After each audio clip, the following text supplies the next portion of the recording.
predictive versus deterministic.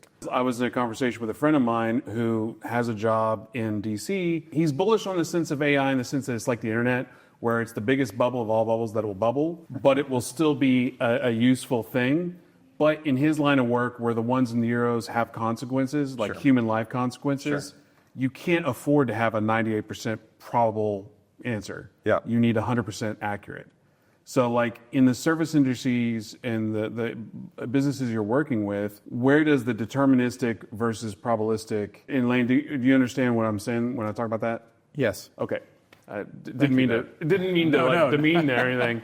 I didn't know until like 3 months ago. It's fair. My 1958 brain sometimes is. But I like to dig into that, especially for your industries. I'm really glad you asked this question. This is something we talk about with customers as a core part of the explaining some of the things that have changed and why that's important.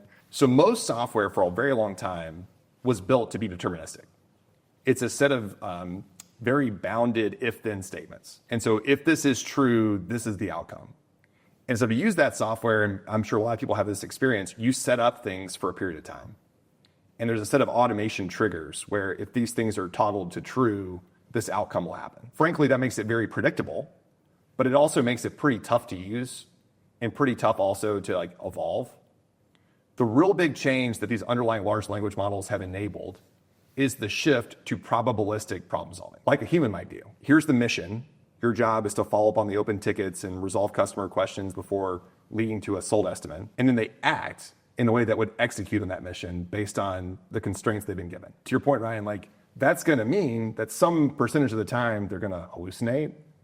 They're going to not be able to resolve the problem because it was enough of an edge case that there was a need for an escalation. But that's no different than an entry-level worker who needs some coaching or needs some help with a manager to come in and tap on the shoulder and help them solve the problem.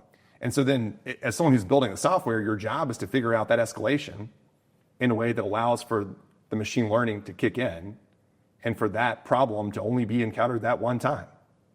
And when you solve that edge case, well, now you can offer that to everybody who's accessing the platform. And that becomes more powerful through time. I love that analogy, though, of your new employee. Right. Because I think it's too often to write off, like, hey, here's this thing that costs X, and it's still 1,000 times cheaper than, say, an employee. But we forget that employees do make mistakes. So you want this thing that's 1,000 times more efficient to be 100% more efficient or more correct. Right. And I think that leniency of tolerance level for failure. Expectations and tolerance, Expectation management. What's really cool about the probabilistic direction, though, is that you start to be able to solve problems that were not solvable before. By that I mean, like, it didn't make sense for a human being to run after that problem because the amount of cost associated with the person's time was so much higher than the value it could unlock.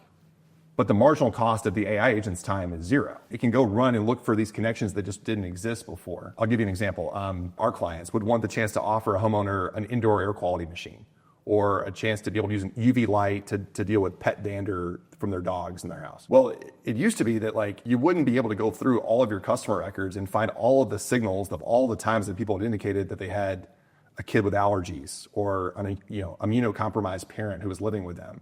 But now with AI tools, you can do that. And it could have been mentioned that, hey, so there's this challenge our family's having that now you could say, hey, we can help you solve that problem and offer the service that is the exact thing that person's need in the moment they need it, that a human would have not made the connection before. And it wouldn't have made sense to hire a human and say, look through all 50,000 records and find all of the times that someone mentioned having a kid with allergies. It wouldn't make sense. But now that can happen in the workflow of how you reach out and offer a chance to follow up with someone. And that's so cool because now you can personalize the experience for everybody. And you and I and someone else that's listening right now can get a better experience for a lower price because we're not needing to go and pay for that incremental human time.